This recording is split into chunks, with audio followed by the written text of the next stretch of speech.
9ನೇ ವಾಕ್ಯ, ನಮ್ಮ ದೇವರು ನಂಬಿಗಸ್ತನು. ನಮ್ಮ ದೇವರು ನಂಬಿಗಸ್ತನು.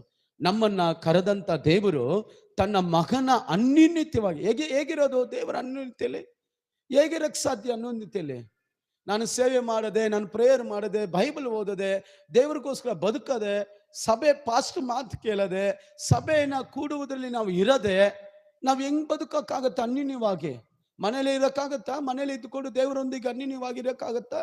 ಮನೆಯಲ್ಲಿ ಜಗಳ, ಮಕ್ಕಳು ತೊಂದರೆ, ಹೆಂಡತಿ ಬಾಯಿ ಸರಿ ಇಲ್ಲ, ಗಂಡನ ಬಾಯಿ ಸರಿ ಇಲ್ಲ, ಅದು ಸರಿ ಇಲ್ಲ, ಕಿತ್ಲಾಡಿ ಕಂಪ್ಲೇಂಟು, ಅವ್ರ ಮೇಲೆ ಇವ್ರ ಕಂಪ್ಲೇಂಟ್, ಇವ್ರ ಮೇಲೆ ಅವ್ರ ಕಂಪ್ಲೇಂಟ್. ಅದೇ ಸೇವೆಗೆ ಹೋಗ್ರಿ, ಅಲ್ಲಿ ಹೋದಾಗ ದೇವರು ನಮ್ಮ ಹತ್ರ ಮಾತಾಡ್ತಾರೆ. ದೇವರ ವಾಕ್ಯದ ಮೂಲಕವಾಗಿ ನಮ್ಮ ಹತ್ರ ಮಾತಾಡ್ತಾರೆ, ನಮ್ಮನ್ನ ತಿದ್ದುತ್ತಾರೆ, ನಮ್ಮನ್ನ ರೆಡಿ ಮಾಡ್ತಾರೆ. ಕಾರಣ ದೇವರ ವಾಕ್ಯ ಹೇಳ್ತದೆ, ಸ್ವಲ್ಪದಲ್ಲಿ ನಂಬಿಗಸ್ತನನ್ನ ಅನೇಕದಲ್ಲಿ